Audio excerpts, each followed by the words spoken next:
Welcome back, friends.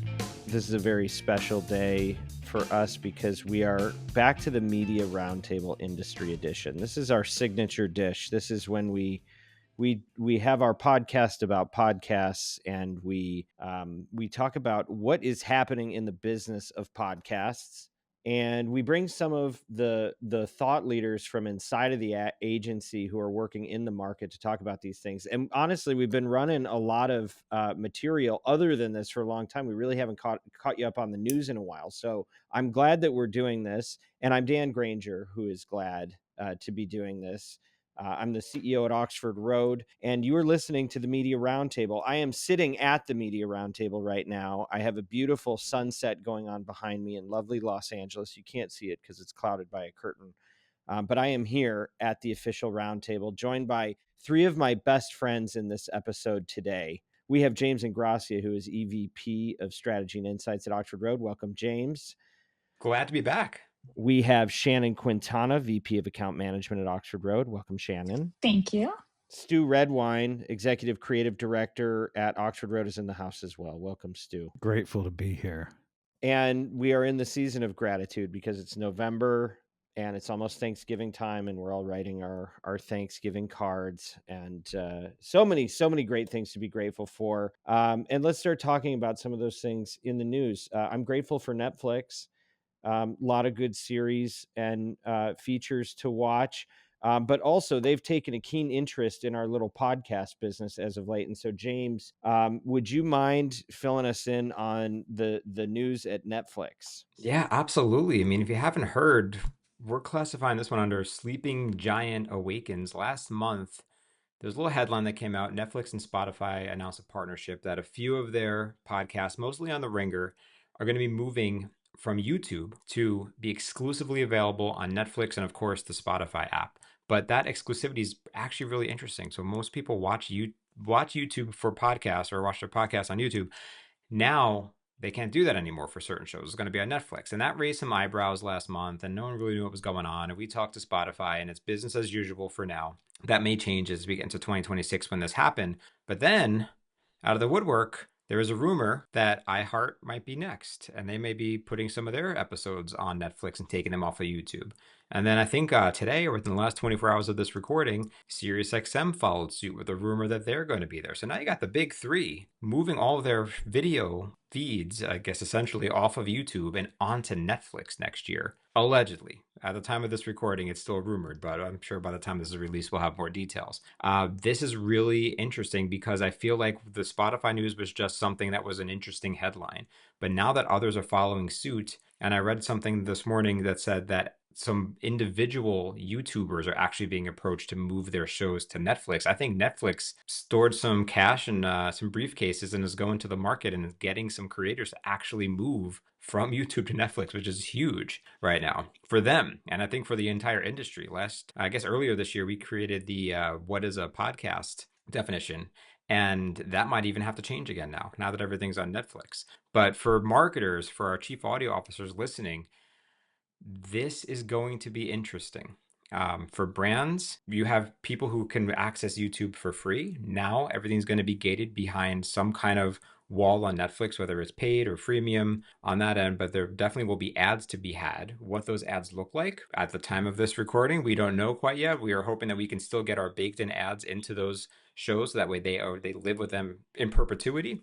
But it is definitely something that we're going to keep our eye on here at the Media Roundtable on Oxford Road, but did not see Netflix on the bingo card for 2026 as being an audio platform. What else do we think we know so far on this, James? For example, is it one more point of distribution? Is it on YouTube and Netflix, or is what you're understanding that when a program distributes through Netflix, it can no longer be on YouTube? Understanding is right now that when it's on Netflix, it is no longer allowed on YouTube. Now, will that stay? We don't know, because they tried that with Joe Rogan and Call Her Daddy when they came onto Spotify. You can only watch them on the Spotify app. and then after a year or two, that gate was released, and you can watch them anywhere. So at the inception, I think it's going to start on only Netflix, and that's going to be really interesting. Well, it's also interesting because there was so much discussion about Spotify's moves to take on YouTube, right? For video creator and video feeds of podcasts. Is this a way of saying if they're potentially partnering up, is that a way of saying they're throwing in the towel on trying to take on YouTube? Or is this an additional distribution point for them? What do we know on that front? I think this is a move for them and all the networks to. I don't know why they would be against YouTube when you pose it like that. Maybe Spotify I can see because they're both behemoths here, but I don't see Well, you why. just Like have to think they're all platforms, right? And, we don't, yeah. even though we have close relationships, like they are keeping their product strategies very close to the vest in terms of, what they're doing with the platform. But what we saw happening was YouTube was aggressively trying to ratchet up their video consumption. And if now what they're doing is saying we're going to allow a lot of that video consumption to take place on Netflix and not YouTube, it's different than them saying, come watch it through us versus YouTube. Now they're saying, you don't have to watch it through us. You can watch it through Netflix now, Well, at one which point is of an interesting differentiation, idea. though, is that I did read, and again, this can all change in any time, but right now it's going to be on Netflix and the native apps. So you can watch on Netflix and Spotify, Netflix and iHeart, Netflix and SiriusXM. It's just not YouTube. So it's a very defiant move to purposely close off a distribution point in favor of another one.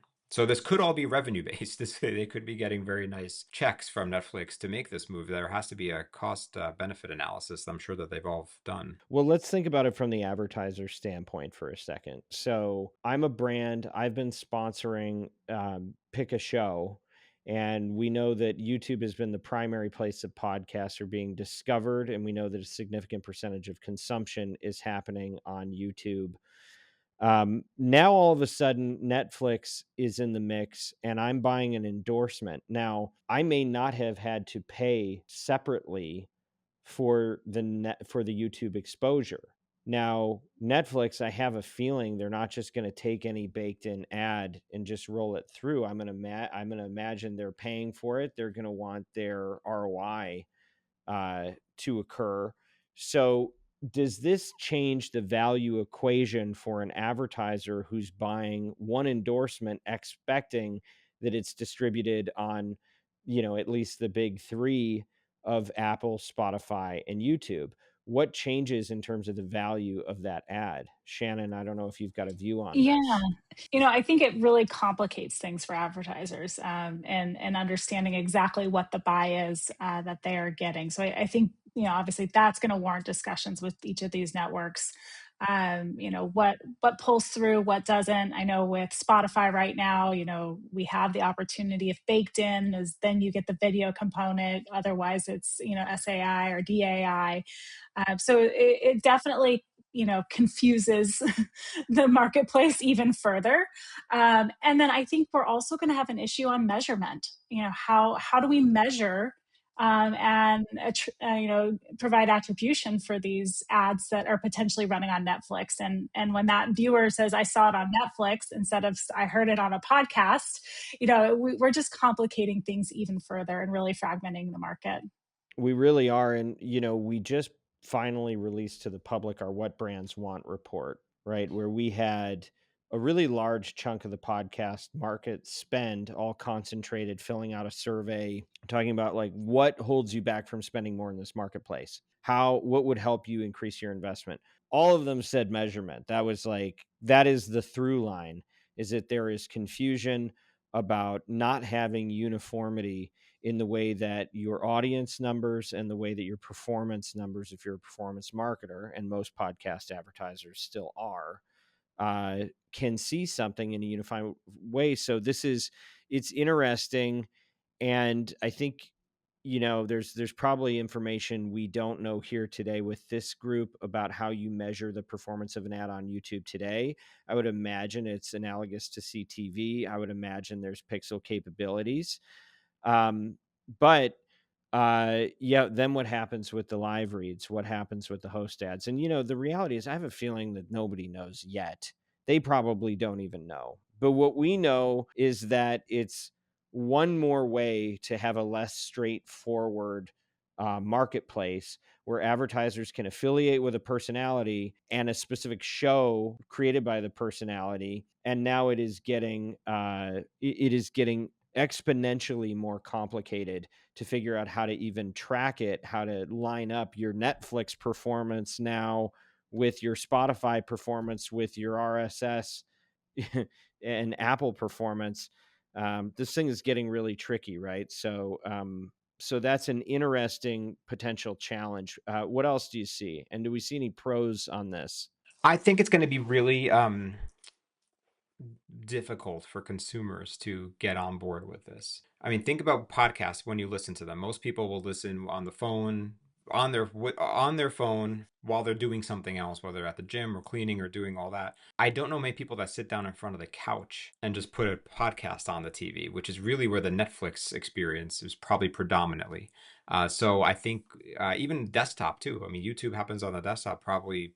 I don't know the stat offhand, but I know it's a lot. I can't imagine people loading up either Netflix. I don't know if that's possible on a web browser, but maybe then they go to the Spotify's or the iHeart websites to go get it. So I think accessibility is going to be really difficult for some people when it comes down to this. Yeah, I mean, the one that gets me is last month, Netflix and Spotify announced that a slate of Spotify podcasts will be removing their videos from YouTube and making them available on Netflix. And just the audience size different. I mean, this just feels like we've seen this movie before. This will be reversed. That's insane. It's insane. And I think about human behavior as well, James. Like, how are these things consumed? What are they exactly? I just don't see it working. I think this is Netflix is trying something out. It's interesting. The ones that maybe feel more like television shows you will watch on your couch. I know I have, but the general idea of I'm gonna grow by reducing my audience size massively just seems insane to me. Well, but what makes you say that though? Because if you think about it, like YouTube is definitely one in terms of share of market. Everybody's on YouTube. It's the Mm-hmm. most phenomenal platform that the world's probably ever seen. That being said, my understanding is that more than half of Americans are on Netflix, and now they've made it free as well. So, it's one thing if you're saying, I'm Howard Stern and I'm going to go from terrestrial radio to, Sirius XM, where, I'm going to cut down my potential consumption significantly. But Netflix does have decent distribution. So what do you think is the behavior that this is counterintuitive with? I mean, I think Netflix is something like 250 million, 200 million. I mean, YouTube's 2.7 billion. It's just orders of magnitude. It's the world. It's the world broadcasting channel. And that's the part that seems nuts to me. And Netflix is not free. The lowest platform they have is ad supported, but it's still $8 a month.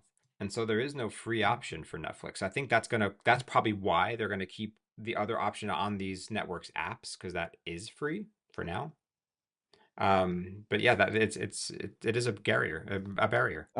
I actually take it back. I thought they had a free option, but I know they're ad supported and you can get the price lower. But even still, I mean, think about that. The fact that more than half of this country, which is where most of the advertising revenue is going to come from, it's where a lot of the subscription revenue is going to come from. If there was going to be a challenger to YouTube, it probably is Netflix. And in our little podcast world, we kept thinking, well, which audio player is it? And it turns out maybe it wasn't. And maybe it was there all along. And maybe you're going to have the one that requires the subscription to get into, and then you're going to have the Android version. So do you potentially have an analogous Apple distribution and Android distribution for the video feeds of podcasts now? I wouldn't be stunned if this did take, and we don't all have to agree on this.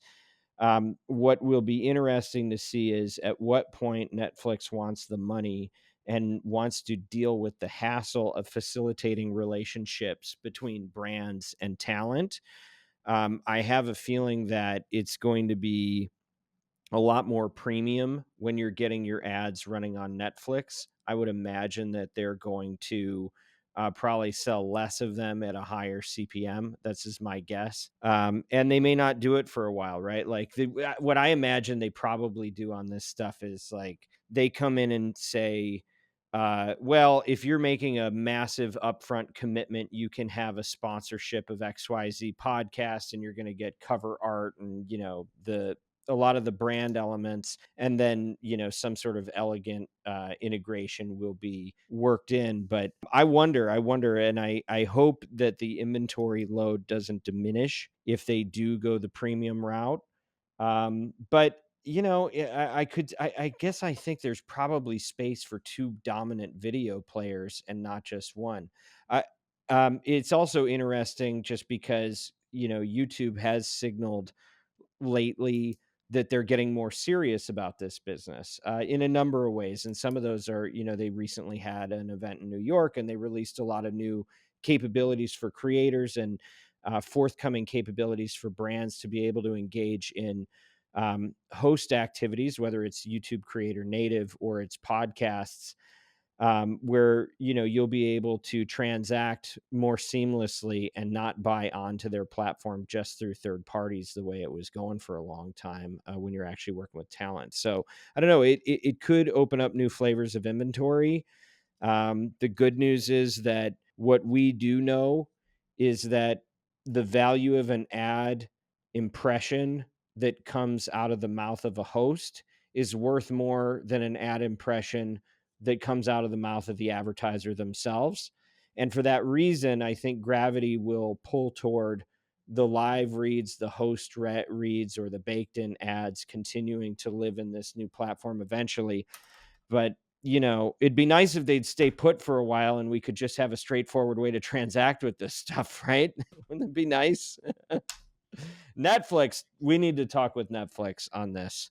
Well, I wonder if what they're after. I wonder if what they're after is capturing that couch time, because I was just looking at the Nielsen Gauge report from July 2025. It's interesting. YouTube is 13.4% of all TV usage. Then Netflix is 8.8. So I mean that's actually within striking distance. So is this about the big screen in the living room, the medium screen, and that people are, as these shows are becoming television shows and supplanting late night television and all this, Netflix wants to be the place for that premium content. And I agree with you. I do wonder about the translation of the host read script onto the medium screen and if that's something that we're going to see, right? You don't see that in television. Is that going to stay or is that going to go away? My prediction would be it's probably going to go away because it doesn't feel as upmarket and as premium. That's true. Go ahead, James. And my one prediction, and then we can move on to a different topic, is they may be collecting content right now for one point in 2026, because no one said when this is going to launch. Maybe it's after the Golden Globes with the first podcast award that they're giving out. I don't know. But maybe they will be releasing a free tier that is heavily ad supported with all podcasts on it as a magnet to get people to watch and engage and then buy up to the main paid tiers. But I can't see them gating podcast content that they don't own. This is all just licensing and distribution. So maybe they're collecting for a free version. Well, it could be just something that feeds into their library, like back catalogs of old movies or, things like that. But I think one of the things to consider here is that podcast content is really cheap. And they can pay a celebrity millions of dollars to go produce a show. You can pay Jerry Seinfeld to go get coffee with his friends, or you can pay his friends to put their podcasts on Netflix, where Jerry Seinfeld is going to appear anyway, right? It's like it's a really it's a more disposable asset, but it's also a really inexpensive asset. And I do think you're right to point out the late night shows going away. I also want to flag what Steve Goldstein at Amplify wrote recently. He was talking about what is a podcast. And one of the things he pointed out is that he believes that the visual component isn't so much like appointment viewing where you're sitting focused with your eyes on the screen from your couch, but it's a little bit more like the morning show or the morning news or maybe the evening news. Something to have on while you're cooking dinner or while you're brushing your teeth in the morning. You look over at it, you walk out of the room, you're still listening.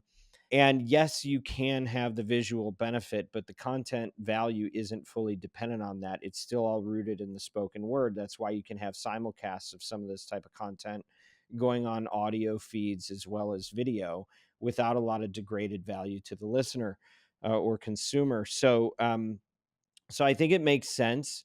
I think as we've seen Netflix branching out into live programming and different ad formats, they want audience, they want share, they want stickiness, they want engagement, and they don't want to have to pay a fortune for everything that they produce. This gives them a great way to achieve that.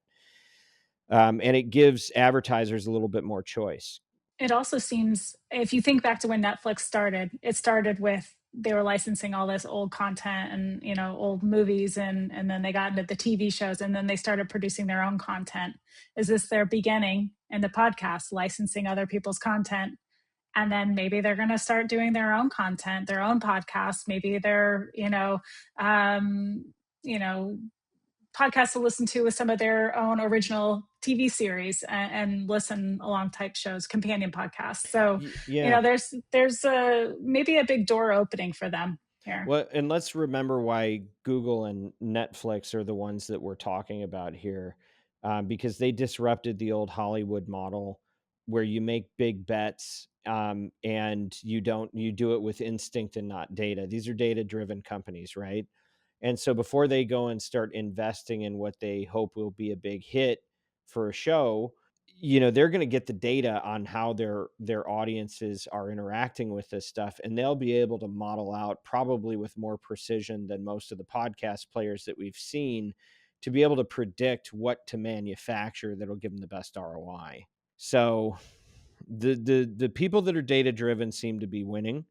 And we're not talking about the next big wave of video consumption coming from a traditional media company.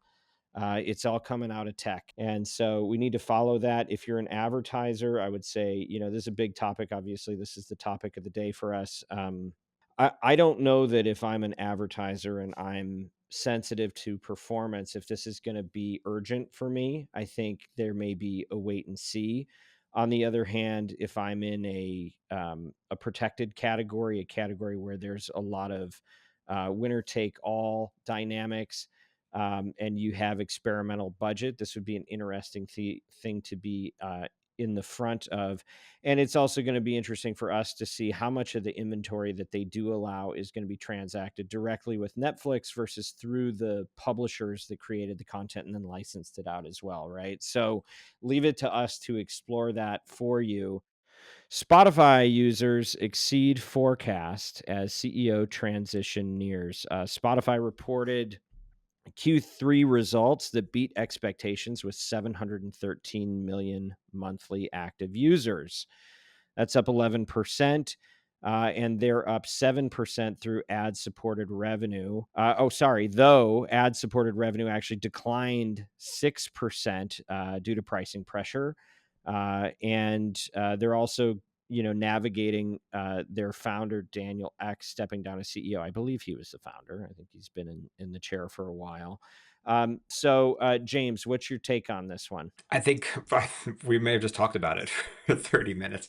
This might be the problem here. They have a lot more people subscribing for the entire universe's music library and access to content, but the advertising revenue is not where it needs to be. So this may be a distribution play here. My old days working at CBS, I remember that the licensing business was worth more than the advertising business. And so by licensing their content out to people like Netflix, that might be the first in a lot of dominoes that might drop here. Yeah, and I also think to give Spotify, I'm not always I don't always play nice with comments on Spotify, but I will say, like, they also are they're very good at product. They have a very good technology, and I think they continue to focus on that. And their ad product, I would still say, is still in the early innings of what it's going to be. And so, it'll be interesting to see how it evolves and the value proposition for advertisers evolves. I don't know that it's taken root yet. I think they got in heavy during the pandemic, the Joe Rogan deal, and then all the big talent deals. And I think they've been trying to find their footing with respect to, are they an endorsement house where you get premiums for that? Are we an online platform that is more like a self-serve? And I think, we haven't really seen what that product is, because I don't think it's a settled issue yet. And I'm sure the advertising is going to stay part of the mix. It's interesting with SiriusXM for years and years. They've been a subscription business that happens to have advertising revenue, and I would always wonder, why don't they just give up the advertising, even though we like buying it? And they never did, and it makes me think they already ate the forbidden fruit of the advertisers, and they're probably never going to give up that revenue stream. But I do think it's probably second on the priority list, and they'll probably get there eventually. We just don't know what that looks like yet. Moving along, let me tell you about the industry of podcasting. Have you heard of it? The IAB, wow. the Internet Advertising Bureau, shared a little bit of information that podcasting will remain one of the fastest growing digital channels this year, according to the IAB. It is not expected to post double-digit gains that it did last year, but it is purported to rise 7.4% in 2025. This is actually above the 4.8% increase that is projected for digital audio, excluding podcasts. So it is outperforming. I believe that's more than 50% of the baseline, if I'm doing my head math right on that. So the market continues to grow. And I think, we also here talked a lot about the Owl and Company report earlier this year that purported that the way we value the podcast industry in terms of ad revenue probably undercounts, according to the IAB. I believe that. I believe maybe even double what is reported, but that's not really what's important here. I think as a bellwether, it is still moving up and to the right, and it's interesting to see that its growth is still eclipsing that of its peers.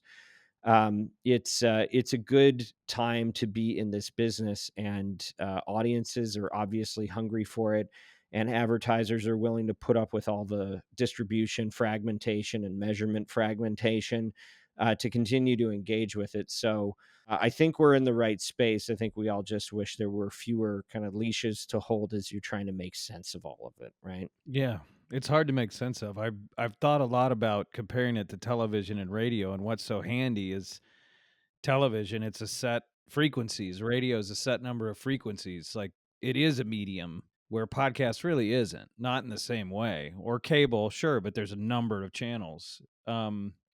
So it's just weird. That is really the existential question, is what is a podcast? Because as all the programming that's on local radio, I think we're going to be talking about that later as well. Like, as it becomes on-demand audio, but then on-demand audio that has an element of video to it, is it podcasting? That's what is curious to me when they're plotting how big is it going to be. Like, what all do you include in that pie? And what will be included in that pie in 5 and 10 years is very, very interesting to me.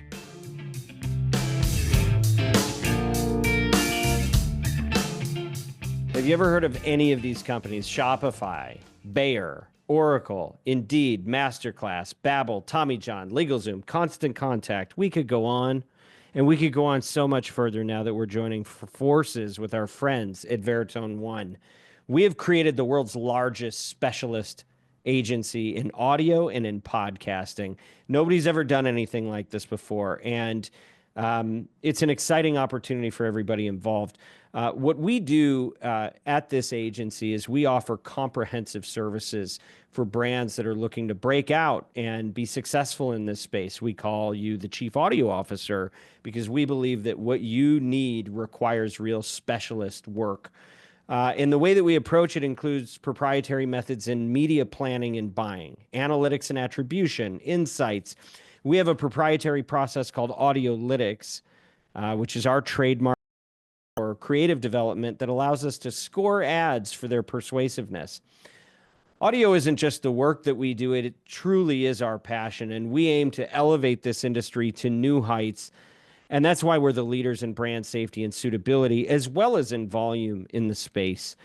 We try to provide solutions that ensure that your ad buys align your values that you have as a brand with your business metrics that you need to be successful. This stuff is hard, but we're here to make it a little bit easier for you.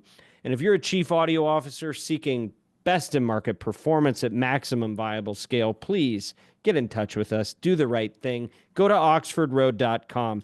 And if you're passionate about audio, if you're strategic, if you're relentless, and you're looking for a career change, consider joining our mission as an agent of influence. Send us your resume through our website, oxfordroad.com. We made it really easy to spell. Sign up for our free newsletter, The Influencer, and be sure to mention that you heard about us right here on the Media Roundtable podcast, because attribution is important. Thanks, everybody.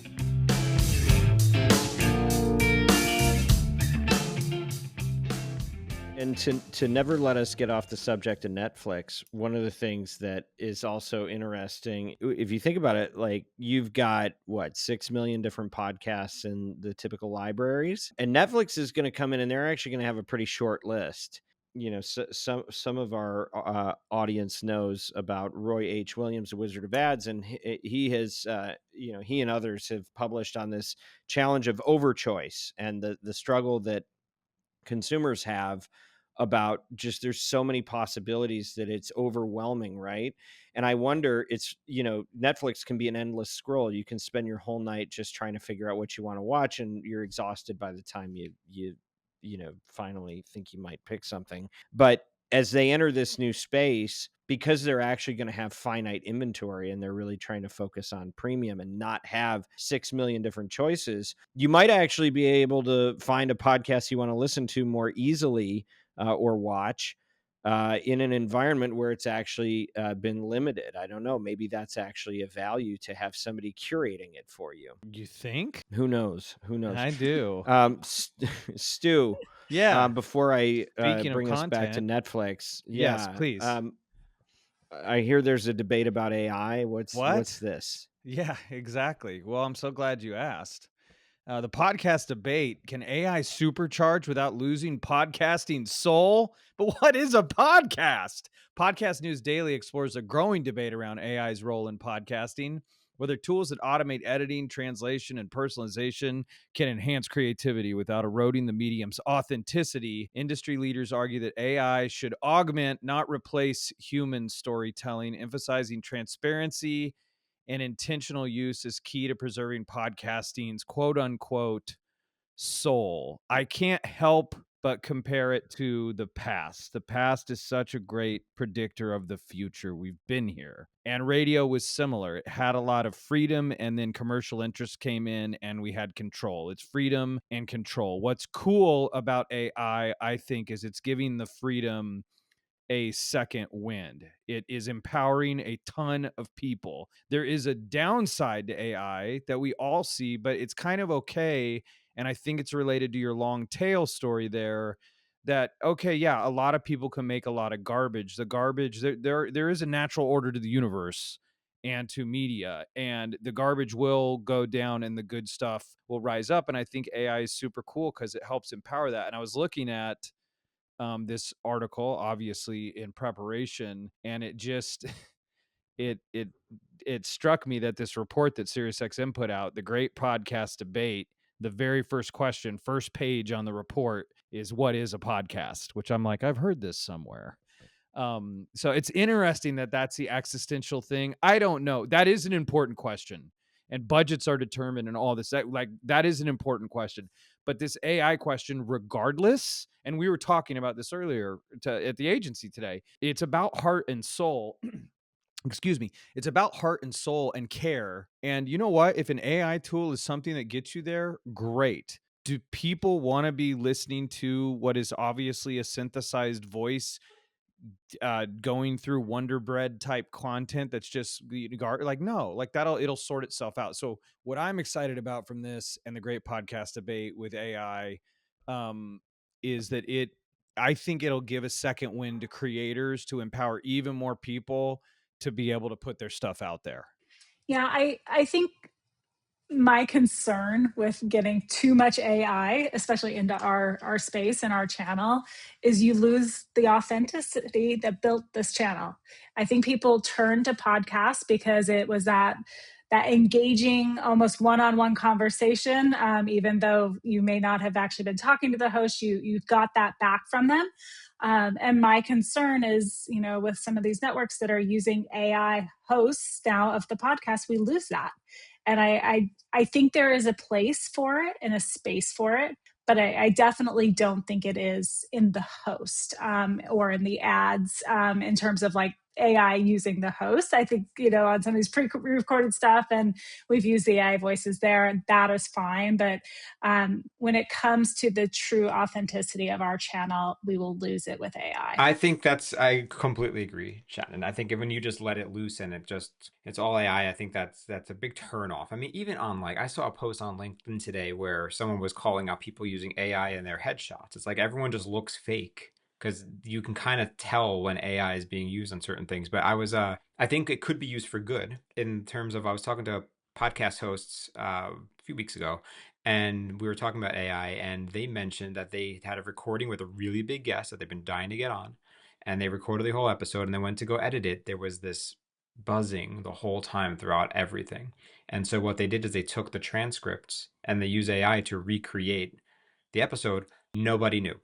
Now, in that case, they put in the work, they did the episode, they sat down to record, all the work was there. They used AI to actually fix a problem, but I don't think that just writing the words and having fake people talk to each other is a big benefit to any listener, and I think it's actually very disingenuous. Well, I mean, I think we've had the mindless writing of words and fake people talking to each other. We don't need AI for that. That's fair.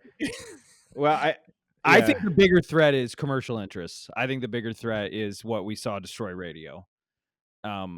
I think AI is a tool, and I do hear you guys. Like, yeah, I mean, whatever. So lazy people will use it to make lazy work. I have faith in humanity that the market forces will sort the content part out. But the bigger threat I see is the standardization of the formats, and perhaps AI would play a piece in that as well, which you kind of saw that in radio, where it that's why we even have genres and all these sort of things, is we're gonna control it, and then we're going to see, as we see with every next report, the ad breaks. There's more and more ads in the ad breaks, and it's becoming the worst of commercial radio. And I guess to your point, and then if you fill that with terrible AI powered ads, it's a dystopian hellscape. Well, I don't know about you guys, but I'm a crusty old Gen Xer, and I remember Prodigy. Do you guys remember Prodigy? Oh yeah. The Right, band or the Can app? we play a soundbite of that? the app. They got to play. No, Oh, I no, thought you were but talking about the listen, band. I think that's what we're dealing with in AI right now. We have not begun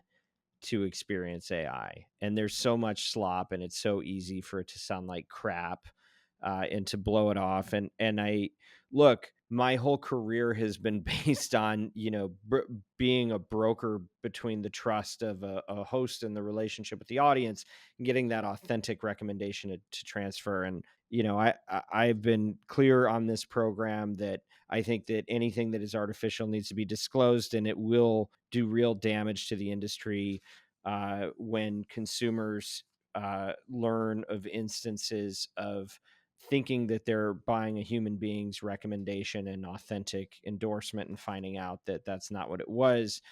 I believe all of that. And I also believe that, like, I spend more time listening to audiobooks than I do to podcasts. I still do. And I think that if you have a voice that I don't mind listening to, and if I can't tell the difference in the writing, whether or not it was 75% artificially generated or 5% artificial in the supply chain of the manufacturing of it, or 99%, it'll get there. I wonder what happens if AI becomes funny, because that's when you really start to, if AI becomes funnier than comedians, that, to me, that's a bellwether that things have really shifted, right? Because you can't fake a laugh or connecting with people in that way. So far, it isn't funny, but I think we haven't really seen where it's going to get to yet. and we're seeing the early prototypes. And I know there's slop, and it's easy to dismiss the slop, but I think it could be the forerunner to something much more serious. And so the future I see is one that is bifurcated, where there is a certain amount of content that is perfectly acceptable, that that is artificially made. We use a lot of artificial stuff. We buy a lot of synthetic products, and that's okay for certain instances. But we might look at the diamond business and see what's the difference between lab grown diamonds and actual diamonds in sales right now, to know where's this thing going to stop, where are people going to plateau and say, yeah, I may not be able to tell the difference, but I still want the real thing. It'll be interesting to see what that split looks like, but there's going to be a split. So I think it's a net gain generally, but there's a lot to get wrong in the process. And I think the most important thing is that we're just honest about it in the process. And I think that's what we're trying to do from where we sit in the industry. So that's what I have to say on that. We don't have a lot of time left, but I'm going to move us into some honorable mention stories. Okay. There's been a little bit of M&A in the industry. Fox is hot right now, you guys. Fox Entertainment picked up the scripted podcast platform Meet Cute. Maybe you know about Meet Cute. They do podcast rom-coms, as it turns out. But that's happening. But Fox's Red Seat Ventures, who we know and love, looks like they picked up Jillian Michaels. And our good friend Ashley Flowers with Crime Junkie, who is a true force of nature and a friend of the show and the agency, has also moved over to Fox. It was announced. So there's a lot happening with talent still moving around. And it's interesting to see, while some of the big players have backed out of the talent race, you're seeing Fox continue to increase in their consumption and their willingness to make big deals.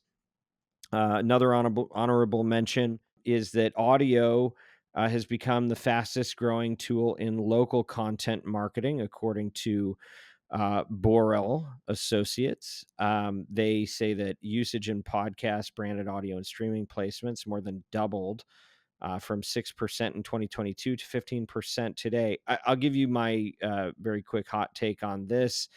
And James, I know you got something to say as well.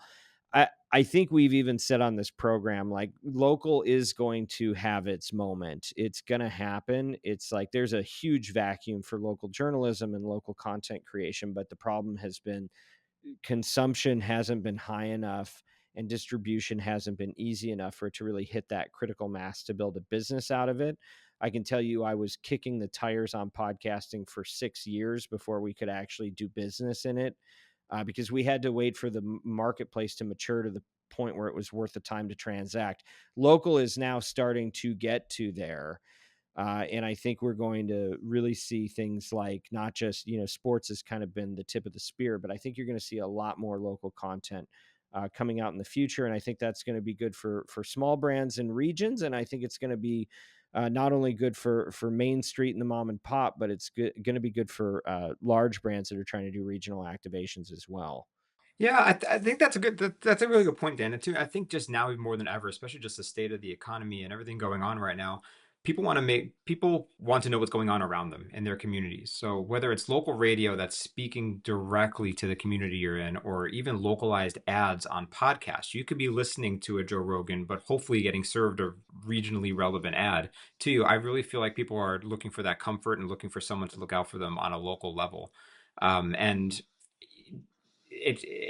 you do lose a bit of the personal endorsement, I guess, when you're looking at podcasts just going local. But I do feel like local radio will always shine in that regard. Hear, hear, hear, hear. Yeah, I think as a lot of our advertisers that are typically D2C and looking for that return on investment, a lot of them are turning to retail right now, and they're opening up retail locations in various places. And so this is a great way to utilize the local content or to reach those people to help support any brick and mortar efforts. Hear, hear.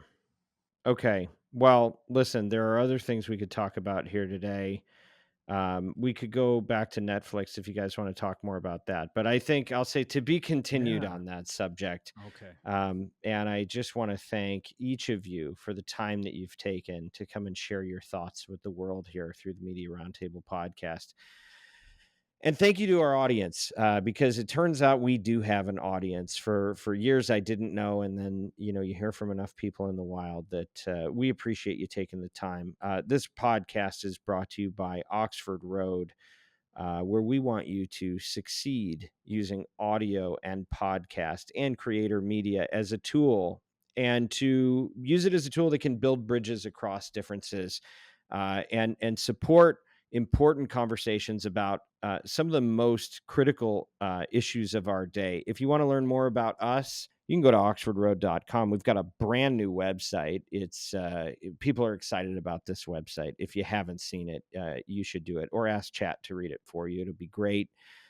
You should subscribe to our weekly newsletter. It's called The Influencer. Shannon and everyone on her team reads it every single week and memorizes it, as I understand. And if it's good enough for her, it's good enough for you too. It's free to subscribe to The Influencer when you go to oxfordroad.com. We have another podcast you may or may not have heard of. It's called Ad Infinitum.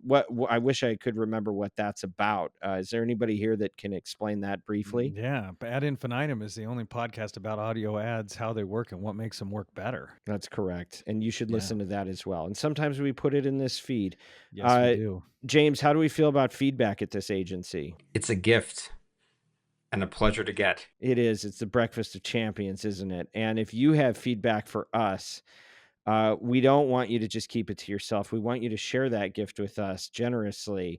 Give to info@mediaroundtable.com or info@oxfordroad.com. I think we're using the wrong URLs today, but that will get to us if you try.